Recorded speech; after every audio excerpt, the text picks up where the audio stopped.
Each one of us must battle the evil thoughts which are formed within us, that sin nature. How do we win that every time? By the sword of the Spirit. We sharpen our sword every time we hear those words and we think how we can apply them to our lives. We're sharpening that sword.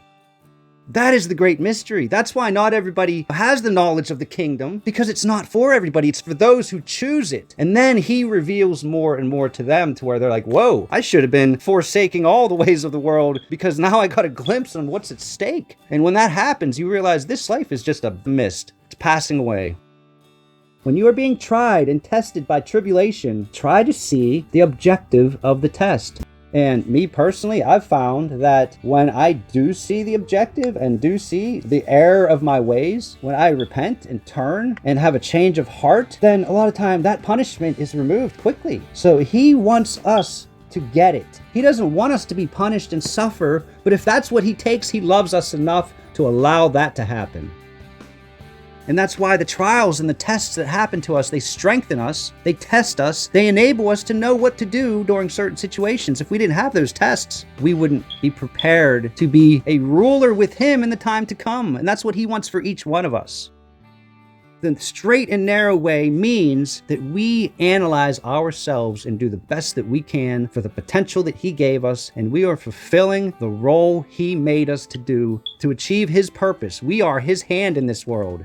If we don't act on his behalf, he doesn't act in this world. He acts through his people, filled with his spirit. So that's what we need to put ourselves in positions where he can use us. And then in turn, when he uses us for his purposes, we are working for and through him. That's when he rewards us eternally. So Yahusha, Jesus, he perfectly embodies the sevenfold spirit, the spirit of wisdom, understanding, counsel, might, knowledge, the spirit of the fear of Yahweh. And the spirit of the fear of God is the beginning of wisdom. And Solomon, he had in perfect form, so to speak, a full measure of the spirit of wisdom, to where it says that no one before him had that wisdom. And no one since Jesus had it afterwards. So that's why these teachings will revolutionize depths of understanding. Elohim had intended for us to have that grasp of understanding, because to overcome the evil that's come upon this earth, we need to be fully equipped with his spirit, with the full armor.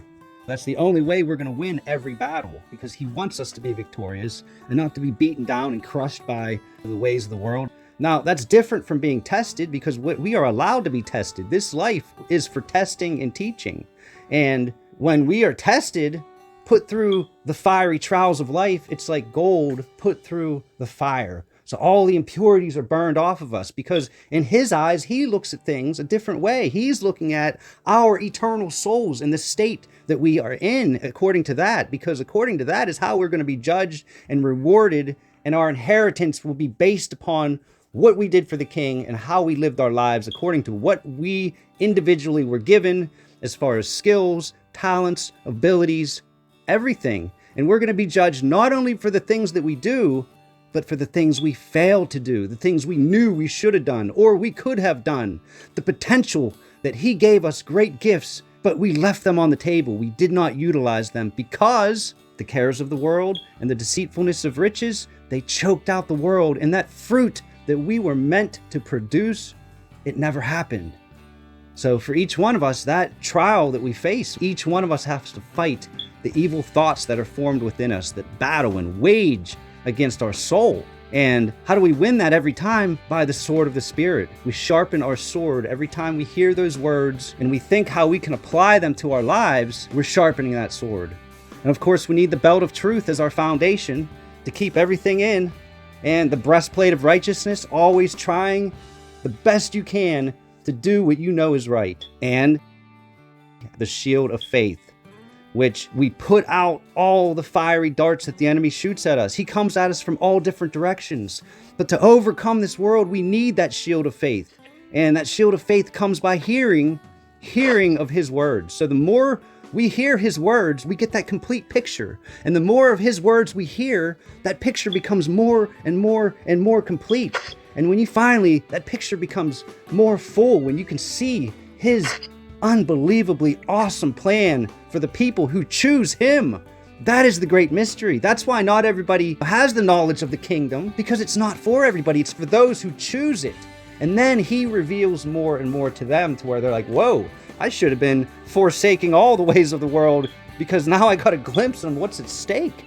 And when that happens, you realize this life is just a mist. It's passing away. When that picture starts to become made clear, then the more you are inspired to do his word, his works. And, you know, for me personally, this book is life-changing, because it's always the teachings of Jesus. They were good, but they were kind of hard to understand, and I kind of felt like, oh, maybe something's wrong with me because I don't quite get them, you know? The teachings of Paul, James, and Peter and all that, they were a little bit more understandable. And this is the book that was missing, to where the enlightenment and the wisdom and knowledge and understanding that he has is so much vastly superior to any of his apostles. I mean, how much greater is the teacher than his students? Because to be the teacher, you have to not only know it, but you have to live it. If your people are going to actually follow you, because you're a hypocrite and a fraud if not. If you don't follow and live what you're preaching and proclaiming.